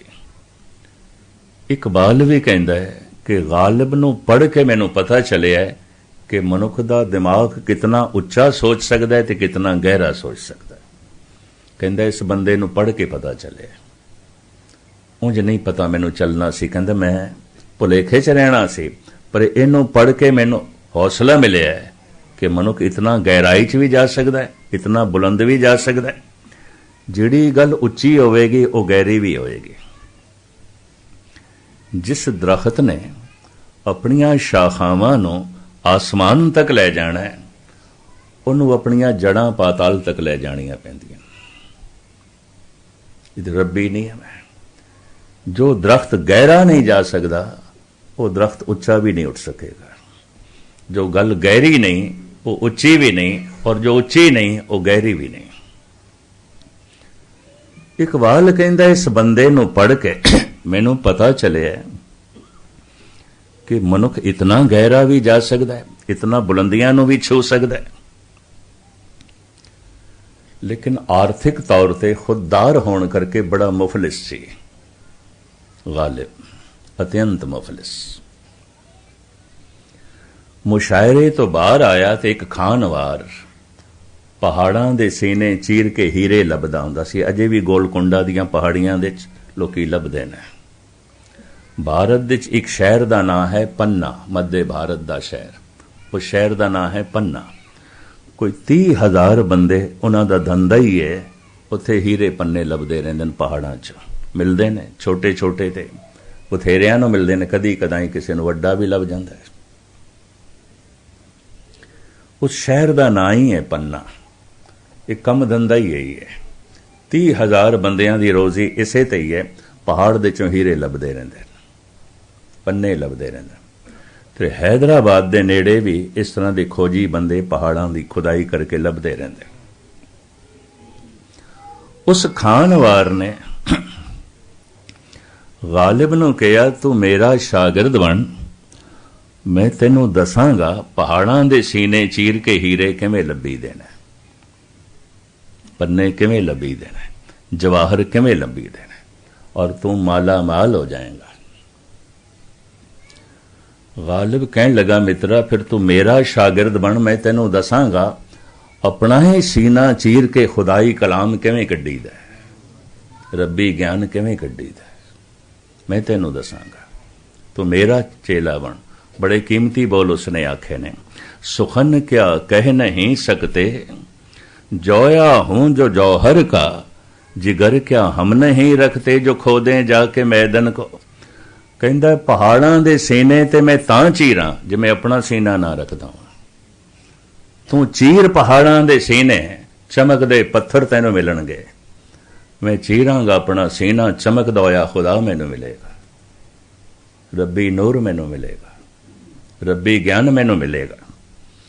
हिंदुआं नूं समझाण दा ते कहण दा ढंग नहीं आया बई हनुमान ने अपना सीना चीरिया और राम नूं प्रगट कीता। गल ओही है हनुमान दे नाल भी जो गालिब कह रहे हैं, पर मैं इतिहास जोड़ दिता है। कहंदे ने प्रसन्न होके खुश होके सीता ने अपने गल चो मोतियां दी माला उतार के हनुमान नूं दे दिती भी तू मदद बहुत की, सेवा बहुत की, ऐ लै। ताजपोशी दे समय जद राम दी ताजपोशी हो रही सी अयोध्या दे विच, ये बारों दो पत्थर चुक ले आया ਤੇ ਮਾਲਾ ਦਾ ਇੱਕ ਮੋਤੀ ਕੱਢ ਕੇ ਨਾ ਪੱਥਰ ਤੇ ਰੱਖ ਕੇ ਤੋੜਦਾ ਹੈ, ਫਿਰ ਦੂਜਾ ਤੋੜਦਾ ਹੈ, ਫਿਰ ਤੀਜਾ ਤੋੜਦਾ ਹੈ। ਸੀਤਾ ਦੀ ਜ਼ਬਾਨ ਚੋਂ ਨਿਕਲਿਆ ਵਾਨਰ ਹੈ। ਆਖਰ ਬੰਦਰ ਨਹੀਂ ਸੀ, ਜਿਹਨੂੰ ਜੰਗਲੀ ਮਨੁੱਖ ਅਸੀਂ ਕਹਿੰਦੇ ਹਾਂ। ਵਨ ਨਰ, ਜੰਗਲ ਦੇ ਚ ਰਹਿਣ ਵਾਲਾ ਨਰ, ਸ਼ਹਿਰ ਦੇ ਚ ਰਹਿਣ ਵਾਲਾ ਨਹੀਂ, ਪਿੰਡ ਦੇ ਚ ਰਹਿਣ ਵਾਲਾ ਨਹੀਂ। ਵਾਨਰ, ਵਨ ਦੇ ਚ ਰਹਿਣ ਵਾਲਾ, ਬਨ ਦੇ ਚ ਰਹਿਣ ਵਾਲਾ। ਬਨ ਨਰ, ਜੰਗਲ ਦਾ ਆਦਮੀ, ਜੰਗਲ ਦੇ ਚ ਰਹਿਣ ਵਾਲਾ। ਬੰਦਰ ਨਹੀਂ ਸੀ, ਮਨੁੱਖ ਸੀ। ਔਰ ਇਸ ਤਰ੍ਹਾਂ ਦੀ ਉੱਚੀ ਜ਼ਿੰਦਗੀ ਤੇ ਸੋਚਣੀ ਕਿਸੇ ਮਨੁੱਖ ਦੇ ਨਾਲ ਹੀ ਉਮੀਦ ਜੋੜੀ ਜਾ ਸਕਦੀ, ਬੰਦਰਾਂ ਨਾਲ ਨਹੀਂ। ਸੀਤਾ ਨੇ ਕਿਹਾ, ਹਨੂਮੰਤ ਇਤਨੀ ਕੀਮਤੀ ਤੈਨੂੰ ਮੈਂ ਮਾਲਾ ਦਿੱਤੀ, ਔਰ ਇਹ ਮਾਲਾ ਰਾਮ ਨੂੰ ਵੀ ਬੜੀ ਪਿਆਰੀ। ਉਹਨਾਂ ਨੇ ਤੋਹਫਾ ਜਾਣ ਕੇ ਮੈਨੂੰ ਦਿੱਤੀ ਤੇ ਮੈਂ ਤੇਰੀ ਸੇਵਾ ਤੇ ਖੁਸ਼ ਹੋ ਕੇ ਤੈਨੂੰ ਦਿੱਤੀ। ਤੂੰ ਮੇਰੇ ਸਾਹਮਣੇ ਇਸ ਮਾਲਾ ਦੀ ਦਿੱਤੀ ਹੋਈ ਸੌਗਾਤ ਦੀ ਤੋਹੀਨ ਕਰ ਰਿਹਾ, ਤੋੜੀ ਜਾ ਰਿਹਾ, ਤੋੜੀ ਜਾ ਰਿਹਾ, ਕਿਉਂ? ਹਨੂਮਾਨ ਕਹਿੰਦੇ ਨੇ ਮੈਂ ਰਾਮ ਦੇਖ ਰਿਹਾ, ਇਹਦੇ ਚ ਰਾਮ ਹੈ ਕਿ ਨਹੀਂ। ਤੋ ਸੀਤਾ ਕਹਿੰਦੀ ਇਤਨੀ ਸਮਝ ਹੋਣੀ ਚਾਹੀਦੀ ਹੈ, ਜੜ ਚੀਜ਼ ਦੇ ਚ ਰਾਮ ਨਹੀਂ ਆਉਂਦਾ। ਮੋਤੀ ਜੜ ਨੇ, ਜੜ ਦੇ ਚ ਰਾਮ ਨਹੀਂ ਆਉਂਦਾ, ਇਤਨੀ ਤੇ ਸਮਝ ਹੋਣੀ ਚਾਹੀਦੀ ਹੈ। ਮਾਲਾ ਚੁੱਕ ਕੇ ਪਰੇ ਪਵਾਈ, ਕਹਿਣ ਲੱਗੇ ਜਿਹਦੇ ਚ ਰਾਮ ਨਹੀਂ ਤਾਂ ਫਿਰ ਮੈਂ ਕੀ ਕਰਨਾ। ਐ ਲੋ ਫਿਰ ਤੋ ਸੀਤਾ ਵੀ ਪੜ੍ਹੀ ਲਿਖੀ ਸੂਝਵਾਨ, ਕਹਿਣ ਲੱਗਾ ਹਨੂਮੰਤ ਇਹ ਸਰੀਰ ਜੜ ਹੈ, ਪੰਜੇ ਦੇ ਪੰਜੇ ਤੱਤ ਜੜ ਨੇ। ਅਗਨੀ ਜੜ ਹੈ, ਪਾਣੀ ਜੜ ਹੈ, ਪ੍ਰਿਥਵੀ ਜੜ ਹੈ, ਆਕਾਸ਼ ਜੜ ਹੈ, ਪਵਨ ਜੜ ਹੈ, ਤੇ ਪੰਜ ਤੱਤਾਂ ਦਾ ਇਹ ਸਰੀਰ ਹੈ। ਤੇ ਜਿਸ ਦੇ ਚ ਰਾਮ ਨਹੀਂ ਹੈ ਤੋ ਕਹਿੰਦਾ ਮੈਨੂੰ ਨਹੀਂ ਚਾਹੀਦਾ, ਤੋ ਫਿਰ ਸਰੀਰ ਕਿਉਂ ਰੱਖਿਆ? ਇਹ ਵੀ ਜੜ ਹੈ, ਇਹਨੂੰ ਕਿਉਂ ਚੁੱਕੀ ਫਿਰਦਾ? ਉਹ ਥੋੜੀ ਰੋਸ ਦੇ ਚਾਹੀਏ ਬਈ ਇੱਕ ਤੇ ਗਲਤੀ ਕੀਤੀ ਇਸਨੇ, ਮੈਂ ਇਤਨੀ ਕੀਮਤੀ ਸੌਗਾਤ ਦਿੱਤੀ, ਇਸਨੇ ਤੋੜੀ। ਤੇ ਉਲਟਾ ਜਿਹੜੀ ਗੱਲ ਕਰ ਰਿਹਾ ਉਹ ਨਾ ਸਮਝੀ ਦੀ ਹੈ, ਨਾ ਸਮਝੀ ਦੀ ਨਹੀਂ ਕਰ ਰਿਹਾ ਸੀ। ਇਹ ਸਰੀਰ ਜੜ ਹੈ, ਫਿਰ ਇਹ ਕਿਉਂ ਰੱਖਿਆ ਹੋਇਆ ਹੈ? ਹਨੂਮਾਨ ਕਹਿੰਦਾ ਮਾਂ ਗੱਲ ਸੁਣ, ਅਗਰ ਸਰੀਰ ਦੇ ਚ ਰਾਮ ਨਹੀਂ ਤਾਂ ਮੈਨੂੰ ਇਸ ਸਰੀਰ ਦੀ ਵੀ ਲੋੜ ਨਹੀਂ, ਮੈਂ ਇਹਦੇ ਵੀ ਟੁਕੜੇ ਕਰ ਦਿਆਂ। ਕਹਿੰਦੇ ਨੇ ਇਤਨਾ ਜਜ਼ਬਿਆਂ ਨਾਲ ਭਰਿਆ ਹੈ, ਉਹਦੀ ਰੋਮ ਰੋਮ ਜ਼ਬਾਨ ਬਣ ਗਈ, ਹਰ ਰੋਮ ਦੇ ਚੋਂ ਰਾਮ ਦੀ ਧੁਨੀ ਨਿਕਲੀ। ਗੁਰਮੁਖ ਰੋਮ ਰੋਮ ਹਰ ਧਿਆਵੇ। ਕਈ ਦਫਾ ਜਜ਼ਬੇ ਇਤਨੇ ਉਮੜਦੇ ਨੇ, ਪਿਆਰ ਅੰਦਰੋਂ ਇਤਨਾ ਉਮੜਦਾ ਹੈ, ਉਹਨੂੰ ਇੱਕ ਨਿੱਕੀ ਜਿਹੀ ਜ਼ਬਾਨ ਪ੍ਰਗਟ ਕਰਨ ਦੇ ਵਿੱਚ ਅਸਮਰਥ ਹੋ ਜਾਂਦੀ ਹੈ। ਜਿਵੇਂ ਪਿੱਛੇ ਹੜ੍ਹ ਆ ਰਿਹਾ ਹੋਵੇ ਪਾਣੀ ਦਾ, ਤੇ ਉਹਨੂੰ ਕਿਧਰੇ 1 ਇੰਚ ਪਾਈਪ ਦੇ ਚ ਜੋ ਹੈ ਲੰਗਾਈਏ, ਉਸਨੂੰ ਗੁਜ਼ਾਰੀਏ, ਕਿੱਥੇ? ਇੰਨਾ ਪਿੱਛੇ ਹੜ੍ਹ ਆ ਰਿਹਾ। ਜਜ਼ਬਿਆਂ ਦਾ ਹੜ੍ਹ, ਭਾਵਨਾਵਾਂ ਦਾ ਹੜ੍ਹ, ਪ੍ਰੇਮ ਦਾ ਹੜ੍ਹ ਜਦ ਉਛਲ ਪੈਂਦਾ ਹੈ, ਇਹ ਜ਼ਬਾਨ ਛੋਟੀ ਪੈ ਜਾਂਦੀ ਹੈ, ਇੱਕ ਇੱਕ ਰੋਮ ਰਸਨਾ ਬਣ ਜਾਂਦੀ ਹੈ। ਮੈਂ ਗ੍ਰੰਥਾਂ ਦੇ ਵਿੱਚ ਪੜ੍ਹਿਆ ਐਸਾ ਸੀ, ਪਰ ਮੇਰੀ ਤਰਕ ਬੁੱਧੀ ਰਹੀ ਹੈ, ਬਚਪਨ ਤੋਂ ਮੈਂ ਮੰਨਦਾ ਨਹੀਂ ਸੀ, ਐਸਾ ਮੈਂ ਮੰਨਦਾ ਨਹੀਂ ਸੀ। ਪੜ੍ਹਿਆ ਮੈਂ ਸਵਾਮੀ ਰਾਮ ਤੀਰਥ ਬਾਰੇ ਵੀ ਸੀ, ਪੜ੍ਹਿਆ ਮੈਂ ਸੰਤ ਬਾਬਾ ਅਤਰ ਸਿੰਘ ਬਾਰੇ ਵੀ ਸੀ। ਸੇਵਾਦਾਰ ਰਾਤ ਨੂੰ ਸੰਤ ਬਾਬਾ ਅਤਰ ਸਿੰਘ ਦੇ ਕਮਰੇ ਚਲਾ ਗਿਆ ਇਸ ਵਾਸਤੇ, ਕਮਰੇ 'ਚ ਆਵਾਜ਼ ਆ ਰਹੀ ਸੀ, ਵਾਹਿਗੁਰੂ ਵਾਹਿਗੁਰੂ। ਤੇ ਸੇਵਾਦਾਰ ਨੇ ਸੋਚਿਆ ਬਾਬਾ ਜੀ ਤੇ ਸੌਂ ਰਹੇ ਨੇ, ਨੀਂਦ ਦੇ 'ਚ ਨੇ, ਕੋਈ ਹੋਰ ਆਦਮੀ ਚਲਾ ਗਿਆ ਅੰਦਰ, ਵਾਹਿਗੁਰੂ ਵਾਹਿਗੁਰੂ ਜਪ ਰਿਹਾ ਤੇ ਬਾਬਾ ਜੀ ਦੀ ਨੀਂਦ ਖਰਾਬ ਕਰੇਗਾ, ਕਿਸੇ ਹੋਰ ਜਗ੍ਹਾ ਉਸ ਨੂੰ ਬੈਠਣਾ ਚਾਹੀਦਾ। ਇਸ ਬੋਲੇ ਕਿ ਸੇਵਾਦਾਰ ਸੰਤ ਅਤਰ ਸਿੰਘ ਜੀ ਦੇ ਕਮਰੇ ਚਲਾ ਗਿਆ। ਬਈ ਉਹਨੂੰ ਮੈਂ ਕਹਾਂ ਜੇ ਤੂੰ ਨਾਮ ਜਪਣਾ ਵੀ ਹੈ ਤੇ ਬਾਹਰ ਆ ਕੇ ਬੈਠ, ਕਿਸੇ ਹੋਰ ਕਮਰੇ 'ਚ ਬੈਠ, ਜਿੱਥੇ ਬਾਬਾ ਜੀ ਸੁੱਤੇ ਪਏ ਨੇ ਉੱਥੇ ਜਪਦਾ ਪਿਆ। ਪਰ ਕਮਰੇ 'ਚ ਕੀ ਦੇਖਦਾ? ਇਕੱਲੇ ਬਾਬਾ ਜੀ ਨੇ, ਔਰ ਸਰੀਰ ਦੇ ਚੋਂ ਆਵਾਜ਼ ਆ ਰਹੀ ਹੈ, ਵਾਹਿਗੁਰੂ ਵਾਹਿਗੁਰੂ। ਮੂੰਹ ਬੰਦ ਸੀ, ਇੱਕ ਇੱਕ ਰੋਮ ਰਸਨਾ ਬਣੀ ਹੋਈ ਸੀ, ਰੋਂਗਟੇ ਖੜੇ ਸਨ। ਅਭਿਆਸੀਆਂ ਕੋਲ ਮੈਂ ਸੁਣਿਆ और ये भगत माल च पढ़िया, लेकिन विश्वास नहीं बजदा सी। फिर इन्हां अखां ने एक दो पुरुष देखे ने और अजे भी मौजूद, जिन्हां दी मैं ये दशा देखी, जिन्हां दी मैं ये हालत देखी। ऐसी हालत देख के सब तो पहले जो मैनू दिखाई दिता, अपनी भुल दिखाई दी, अपनी मूर्खता दिखाई दी। मैं कहा नहीं, ये जो बाणी कह रही है, गुरमुख रोम रोम हर रहा वे। गुरमुख इतना जज्बियां नाल भर जाता है, इतनी भावनावां नाल भर जाता है, एक जबान छोटी पै जाती है, रोम रोम रसना बन जाती है। धन गुरु अर्जन देव जी महाराज ने एक थां ते फरियाद की है, कोट करन दीजे प्रभ स्वामी हर जस सुनिए अबनासी राम। तू दो कन दिते ने मैनू, इको ही थां मैं तेरा जस सुन सकदा। चारों पासे जिथे भी पुराण राही, कुरान राही, किसी भी संत दे कलाम राही, हे प्रभु तेरी सदा गूंज रही होवे, तेरे नाम दी चर्चा हो रही होवे, मैं सुनना चाहना। तू सिर्फ दो ही कन दिते ने, इको ही जगह मैं सुन सकदा। गुरु अर्जन देव जी, कोट करन दीजे प्रभ स्वामी, ये प्रभ मैनू करोड़ा कन दे, इन्हां दो कन्नां नाल गल नहीं बनदी। की करोगे करोड़ा कन्नां दा, की करोगे? हर जस सुनिए अविनाशी राम, तेरे जस दे इतना आनंद है, आनंद है, आनंद दा सागर है। पर की करा, कन्नां दे दो कटोरे बड़े छोटे ने, मैनू करोड़ा कन दे, मैं हर पासे सुना। और उस लंबे चौड़े शब्द दे सतगुर ने मंगया, मैनू करोड़ा जबान दे। की एक जबान दिती? तेरे नाम जपण दे इतना रस, इतना आनंद, एक कोई जबान तो दे दी, मैनू करोड़ा दे। भाई गुरदास भी ऐसा कहते हैं, कहते ने करोड़ा ही रोम ने शरीर दे बन जाते ने, एक एक रोम रसना बन जाती। गुरमुख रोम रोम हर दयावे। टीड़ी गढ़वाल दा राजा ते स्वामी राम तीरथ नूं पागल समझ बैठा सी, ਉਹਦੇ भी रोम रोम दे चो राम दी धुन निकली सी। रात दा वकत उन्हां दे मेहमान खाने ठहराया उन्होंने, पर यह धुनी सुन के राजा भी हैरान होया, मैं कोई पागल बंदा तो नहीं वाड़ लिया, किसी पागल बंदे नाल ते दोस्ती नहीं कर ली मैं। ये प्रोफैसर पूरन सिंह ने सारी वार्ता लिखी स्वामी राम तीरथ दी। तो कहण तो मुराद, जद रोम रोम दे चों राम दी धुन प्रगट होई, तो हाथ जोड़ने पै गए सीता नूं भी। हाँ, शरीर भावें जड़ है, हनुमंत इस जड़ दे विच भी राम है। भावें पत्थर जड़ है, उस विच भी राम है। कोई ऐसी जगह नहीं जिहदे च राम नहीं है। राम तो बिना कुछ भी नहीं है। सब कुछ ते राम दे च है, सब कुछ ते परमात्मा दे च है। उत्थे सीता दे हथ जुड़ गए। गालिब कहंदा, सुखन क्या कह नहीं सकते, जोया हूं जो जौहर का, जिगर क्या हम नहीं रखते, जो खोदें जाके मैदन को। पहाड़ां दे सीने में तां चीरां जे मैं अपना सीना नहीं रखता। जद भी प्रभु दा नाम प्रगट होंदा है, अपने सीने चों ही प्रगट होंदा है। खुदाई करनी पैंदी है।